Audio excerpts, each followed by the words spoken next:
Why is it so hard to get people to change, especially when they say they want to? Today I'm speaking with Jeff Weatherhold, founder and principal of MI for Health, about the real dynamics for change, from tactics and tools to motivation, self-awareness, and communication. We unpack how assumptions, misaligned expectations, and discomfort can derail progress, and why using reflections instead of questions often leads to deeper, more meaningful conversations. Whether you're leading others or trying to grow yourself, this episode will reframe how you think and talk about change. I often wake up and wonder to myself, why is it that there's so many problems in the world that I think could be solved if people were just willing to change?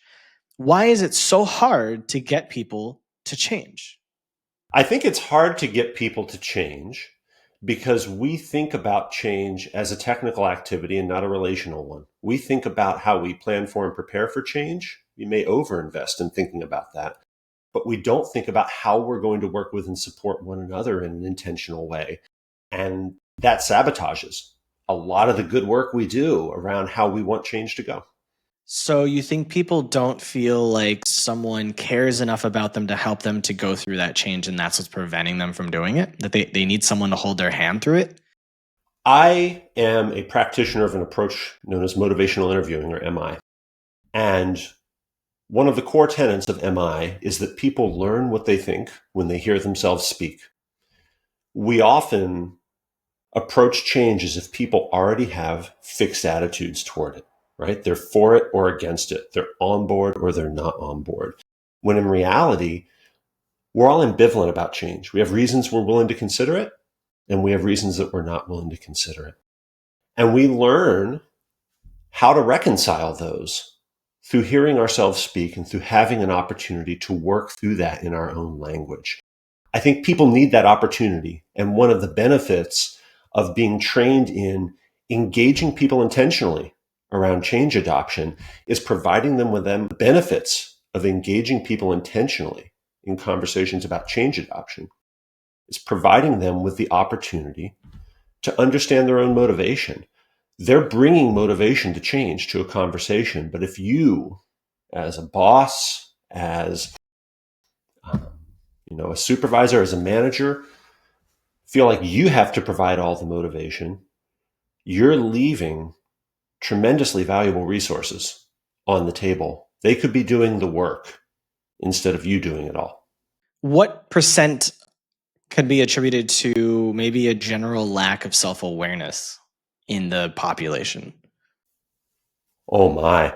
I would say a pretty high one. And I would include myself in that. I don't want to be perceived as pointing the finger at other people and saying, wow, most people are not very self-aware. I am not very self-aware. I am no exception to the methods that I try to help others use. I don't understand my own motivations around change a lot of the time. I teach and coach this stuff on a daily basis. And there are still parts of my life where I fail to apply it. And I want to bounce my head off the wall sometimes that I'm so bad at practicing something that, I present myself as expert at and in many contexts am. So I'm not immune to this. I think we all have challenges with perceiving and what our own attitudes are toward change and reconciling those, and that we all deserve help, myself included. You sound pretty self-aware to me. I am thrilled that I present that way in this context. I do not think that that is who I am in every aspect of my life, and I don't think that's a reasonable expectation for anyone to have for themselves. We need support in change. Change is hard. We all recognize that. We deserve support. And I have seen teams and groups be much more effective when they pursue that support intentionally. I often see teams just assume, well, if we get the plan right, this will happen. People will figure out how to talk to one another and support one another. Of course they're not. Of course they don't. This is not something that people get good at by accident, but it is something that anyone, I firmly believe, can get better at with intention, skills, and tools. Do you think there's a gender component or a generational component for change and people's ability to change or be better at communicating about change? I have never considered willingness to change from the perspective of gender. That's honestly never crossed my mind. I know that there are psychological traits that are measurable around comfort with ambiguity or comfort with uncertainty, and that we can measure those and understand something about people's attitudes toward change. Um, I know nothing about whether that may correlate to gender or any other identifying characteristics. As far as generational differences go, I'm on the bandwagon of feeling like generational differences are real, but we probably spend too much time focusing on them. Um, I talk to a lot of people who I feel like sometimes really resent being pigeonholed as like a generational stereotype. So while there's something to that, and I don't want to dismiss it, I feel like generational differences in approach, that's a perspective that is overrepresented out there, and that it's not one that serves me well. I guess I was curious about it from your personal experience in working with teams. Did you Mm-hmm. see, for example, someone who is a millennial is more open to change than someone who's Gen X? Like, do you see these changes even if there's no communication about it or any thought about it? I see people respond to different kinds of engagement. I see them want to communicate differently and have different habits around communication. And I think that one of the benefits of teaching tools and skills to do this well is that I give the people who are facilitating these conversations the opportunity to learn that. You don't have to go in with assumptions. You may do that, but if you do, you'll learn about those. You can go in open and you can learn. And so I do think that there are communications differences across generations in terms of how people prefer to be communicated with, or what they respond to. But I also feel like if we go in open and if we go in skilled to these conversations, we're going to learn about those. We're going to be able to prove or disprove any hypothesis that we might have. So I don't want anyone to come away from this thinking, if I can just type someone appropriately, that's the secret, right? That's going to make this easier. I don't think that it is. I think it really comes down to approach and an ability to hear in their own words how they feel about change, what motivates them, but also to learn about the assumptions that you as a facilitator may have brought into a conversation that are not helpful. And we all have them. Something that's interesting, I was reflecting on just now while you were saying that, was when I was studying for my psychology degree, they taught us that you can generalize people into groups, into patterns, into thoughts, into behaviors.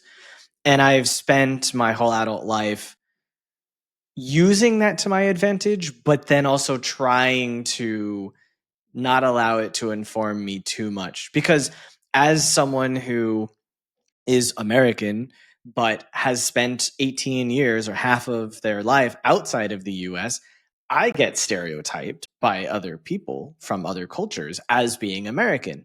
And I go, yeah, but if you actually knew me well, you would know that the 10 years living in China made me feel more Chinese than American in a lot of ways, because I spent all of my 20s and some of my 30s there. Mm-hmm. And people, they're like shocked that I, you know, have traveled so much. They're shocked that I can speak more than just English. So they're shocked at these things. It's as if I'm an outlier to what their conception of an American is. How I understand the histories and the cultures and the economies of different places, and I can point to them on the maps. They assume Americans can't do these things, and I don't want to push back too much on those ideas because my experience has shown that a lot of Americans are not there. But yeah, it's taught me to try to focus on individuals as much as possible while using general understanding to inform myself. I don't know if you do anything like that or. I think that most people are very good at picking up on attempts to put them in a box. If you come in and you assume that someone is a type, they're going to pick up on that more often than not. We're pretty well attuned to that by and large. And most people don't respond to that well, right? That's not a positive for them. That's not how they want to be thought of. So I do think that, it's smart on your part to avoid bringing that to conversations. I also think it's really important for anyone who's practicing this to acknowledge and accept their imperfection. When I'm talking, I do a lot of work in healthcare and community health and public services. And so this topic of making assumptions about people comes up all the time. We have such baggage with this word, assumptions. We think of these as just terrible and awful things to be avoided at all costs. That's impossible. We make thousands of assumptions every day just to navigate the world. And we make assumptions, whether we like it or not, in every conversation that we have. Assumptions are part of being human. They're part of preparing to communicate. Assumptions don't do damage. Unrecognized assumptions do damage to conversations about change. And so if we put ourselves in a place to test and expose those assumptions, one of the challenges of that is it can lead to discomfort in the moment, right? You may learn that you've brought in an assumption about someone. Let's say you've made an assumption about their knowledge on a specific topic based on their role in the organization. And you found out actually they know way more than you thought they did. That's not going to be a comfortable moment. You're going to have to speak to the fact that this person has a greater level of knowledge than you anticipated. But what happens then is that you keep that assumption from polluting the rest of the conversation. You keep it from continuing to do damage. So as uncomfortable as it is in the moment, we're really well served by being fluent in the kind of tools and skills that can expose those assumptions and navigating those before they have a chance to do a lot of harm. For me, it's something that I often see people avoid, and I understand why, because we all avoid short-term discomfort. But if we can learn to recognize that for what it is and navigate it well, we can have much more productive conversations, and we can grow as people, as facilitators through those conversations in ways that otherwise we couldn't. If you see an opportunity for this kind of discomfort to appear, do you nudge people towards that in order to give them an opportunity to learn, or do you steer the conversation away from that?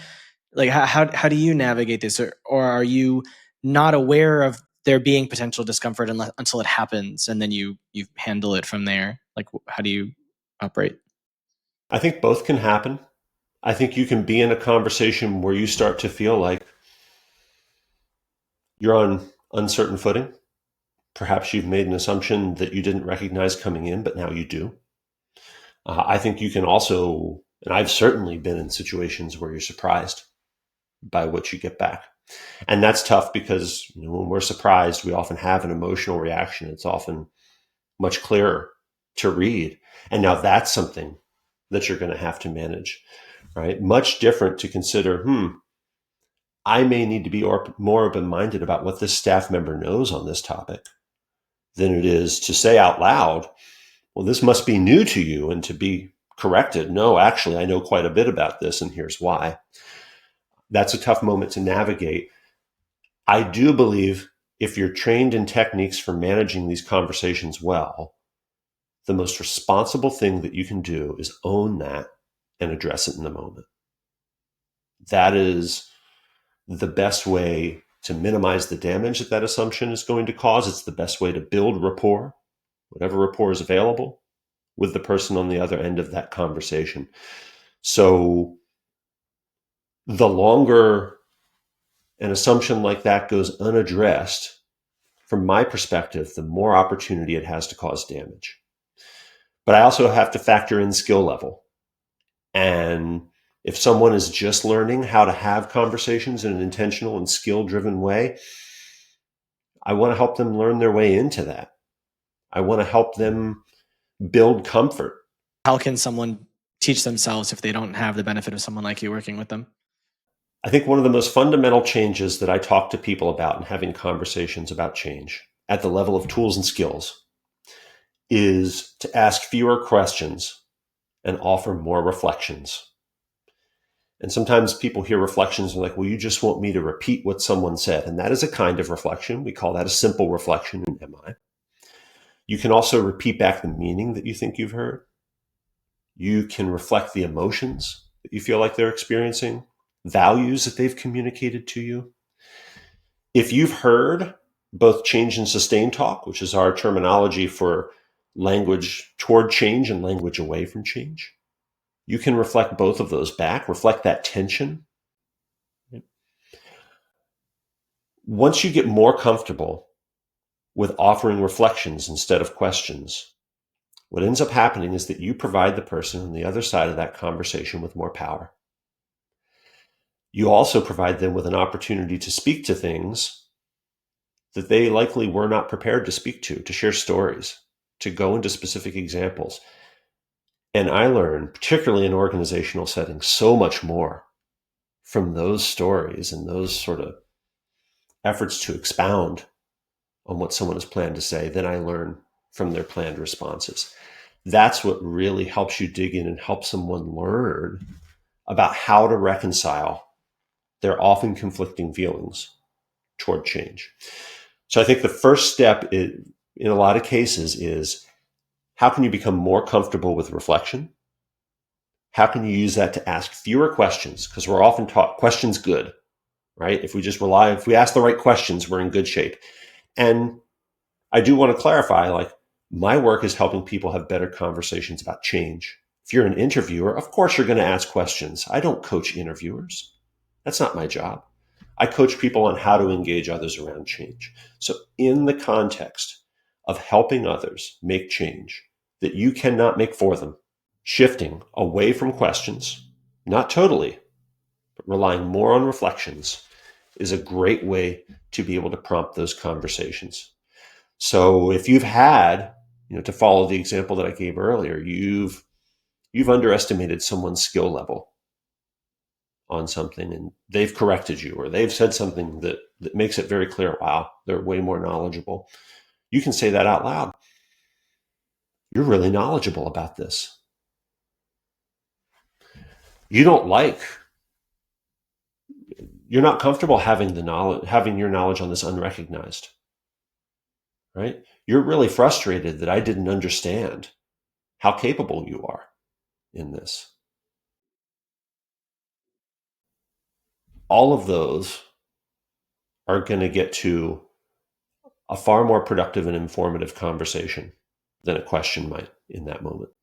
Aren't those assumptions though? So I learned a different way of communication. Not to say yours is wrong, but just and this is kind of from my own experience from relationships and my own teams, was that it's better to be curious. So something like, I feel like you would like to be more recognized for the knowledge you have, and maybe you don't feel like you're getting that recognition. Is that what I'm hearing?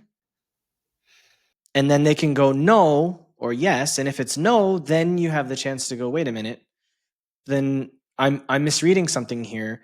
Help me to understand what am I misreading? I want to understand you better. Often, when I first teach people to begin using reflection more, they will get to this place where they have very long reflections and then chase them with a question to make themselves feel more comfortable. Right? Sometimes we call these spoiled reflections because there's really good reflection in there, and then you follow it with a question. What would be lost in that conversation if you simply said, you want to be more recognized for your knowledge in this area? Maybe that's not what that person wants. Mm-hmm. And if that isn't what they want, what's likely to happen next? Well, it depends on the person. That person might go, no, that's not what I want. Or they might go, you're not even listening to me. Why am I having this conversation with you? And they'll shut down. These are great examples. The assumption you mentioned earlier that these reflections feel like assumptions. They are. They are reflections of the assumptions that you're already making. The choice is not to assume or not to assume. The choice is, am I open about the assumptions I'm making? Am I willing to learn whether or not I'm correct, or am I not? So giving voice to these feelings, to these assumptions, is different from making them. You've already made them. They're there. When we give voice to it, when we give people an opportunity to respond, then we become able to learn, and we open the door to have a conversation that is not grounded in those assumptions. You are right to point out that people will have different reactions. Some people will correct you right away. And that's easier in a lot of respects, because now you can apologize and you can own that and you can build on that and learn. And in the process, you're also demonstrating to them, you're trying to have a conversation with them about changing their behavior. You're changing yours. Yeah. Show, don't tell. Yeah. To change for them. What a powerful example, right? I, presumably in a position of power, because I'm often working with leaders and managers or facilitators, am willing to change and am willing to own being wrong. You're making it much more likely that they may be willing to change and willing to be wrong as well. There will be times where people have a more emotional reaction, right? We think of this as discord or rupture in the context of motivational interviewing. And those are more challenging, but they're also manageable, right? There's different skills required for engaging with that. The emotional reaction that someone has at that point is paramount. And we're going to have to acknowledge and address that before we come back to maybe what we thought the substance of that conversation was going to be. But again, in my experience, the damage and the discomfort that this can cause in the moment pales in comparison to the damage that carrying these assumptions forward will do, right? Moving forward, confident that this person knows very little about this topic when in fact they have a lot of knowledge, over time will do exponentially more damage than a challenging moment in a conversation. I experienced this something in my personal life about 2 years ago, or a year ago. I can't remember. It was last year or two. I'm in Lisbon. There's this community of people who play board games. And one of the games we play is very divisive. There's a lot of people yelling and accusing and all of that. And I stopped playing the game recently because work is stressful. Why do I want to add more stress to my life by screaming at people? But I'm still very close with these people. They came to my birthday celebration last week. Just great people. But there was this one woman who I'm very good friends with now. She thought for I don't know how long that I hated her. I didn't hate her. We were playing a game and we only saw each other inside the context of the game where we were sometimes adversaries. And so it wasn't until she came to me and she was like, "Do you hate me? I feel like there's something between us." And I was like, "No, why would you think I hate you?" Like it takes a lot for me to hate someone. There's very few people that I can say I feel like I have hatred towards. I may be someone who's not great at like showing emotions on my face, but I'm amazing at communication and telling people how I feel and asking how they're feeling. That's why I do this. And once we cleared that, we became really good friends. But there was just this weird thing that I wasn't even aware that she felt that way. She didn't tell anybody else. She didn't tell me. She was just holding on to this perception or this assumption of my emotions towards her. Mm-hmm. And so I was just thinking about that when you were talking about it. It's like, yeah, I don't know how many people are afraid of change because maybe they're afraid of the reality of what they're going to find out if they confront it, or what they're going to find out about themselves if that tension goes away, or who they'll become on the other side of that change.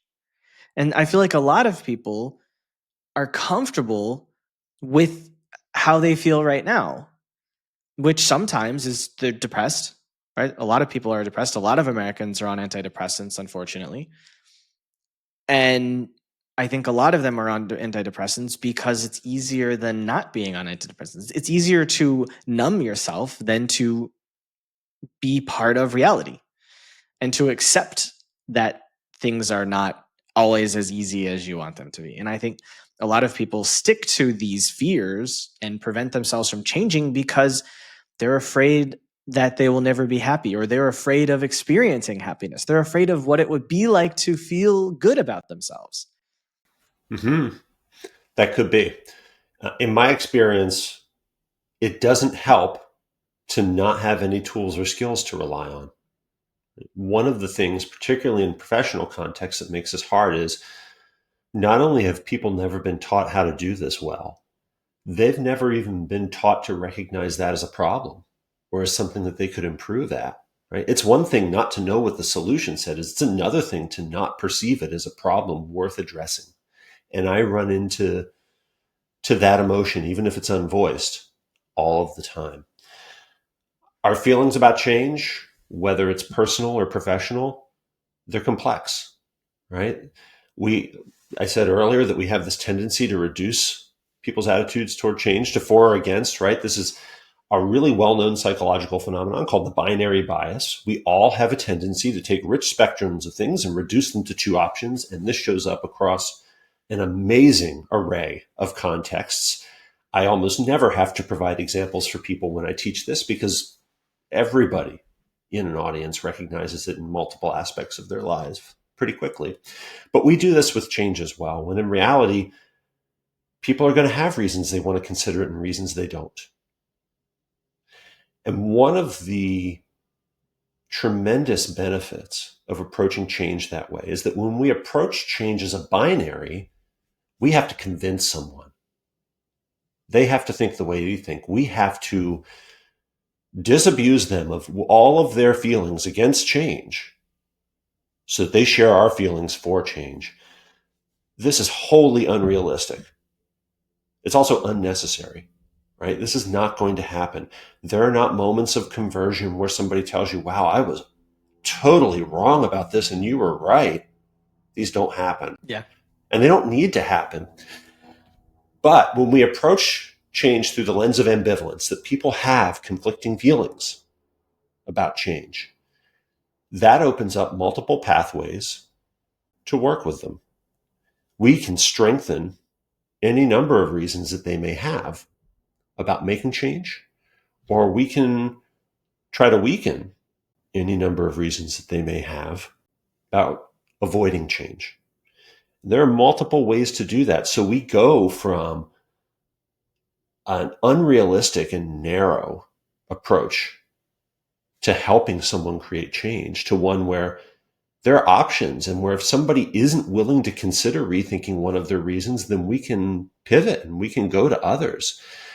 It makes this work much more attainable and much more realistic. And once you get used to approaching change that way, when you look back on sort of this egotistical like approach that you're going to have to win hearts and minds completely or you're not going to do it at all, it's hard not to shake your head and wonder, like, how did I ever think that was going to work? What's the most important thing you've learned from doing all of this work? That most people don't even recognize this as a need. That when we talk about change, particularly in organizational contexts, we teach people how to think about change, but we don't teach them how to speak to it. We don't even teach them that that is important. And so I often, it's not even about teaching tools and skills. I have to help people recognize this is an actual thing. This is a thing that is worthy of your time. This is a thing that you can get better at.